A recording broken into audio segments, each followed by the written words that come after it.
Hello guys, অনেক দিন পর তোমাদের সামনে আমি ব্লগ নিয়ে এলাম। ফার্স্ট একটাই ব্লগ ছেড়েছিলাম, আর ছাড়া হয়নি।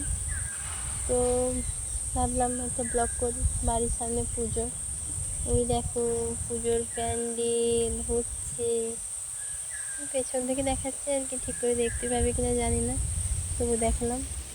তো ওই সাইডে আমার বাড়ি, আমি পুকুর পাড়ে এসেছি, প্যান্ডেল হচ্ছে। কাল পুজো, কালকে শাড়ি পরবো, অনেক কিছু প্ল্যান আছে। তোমাদের সঙ্গে দেখা হবে, বাই বাই।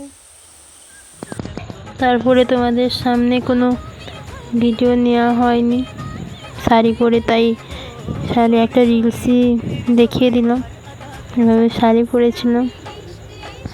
ওই আমার তারপরে এই যে আমার বাড়ি থেকে এই ঠাকুরটা দেওয়া হয়েছিল এই বছর, প্যান্ডেল শিব সেরেছিল, ওর মাকে দেখালে আমরা সবার ফটো বেস্ট ফ্রেন্ড ভিডিও বানাচ্ছিলাম, দেখিয়ে দিলাম। সবাই নেচে নেচে যাচ্ছিলাম, খুব খুব আনন্দ করেছি, মানে আনন্দটা এতটাই করেছি যে বলে বোঝাতে পারবো না, এত নেচেছি আমরা। তারপরে আমরা সামনে নাচছিলাম, সবাই দেখছিল, খুব মজা করেছি। ওইখানে খেলা হচ্ছিল, আমরা একটু অনুষ্ঠানের সামনে একটু নাচ করছিলাম আর কি, সবাই দেখছিল। পাড়ার পুজো আর না নাচলে হয়? আপনারাই বলুন, আপনারা কে কে পাড়ার পুজোতে নাচেন অবশ্যই কমেন্ট করে জানাবেন। তো আমাদের এখানে অনেকটাই অনুষ্ঠান হচ্ছিল,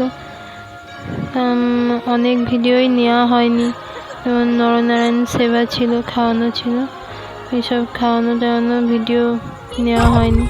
আমরা নাচছিলাম, খুব খুব মন খারাপ, ঠাকুর আসন হয়ে গেল, সবার খুব মন খারাপ। তারপর আমরা চলে এলাম আর কি বাড়ি। Bye bye.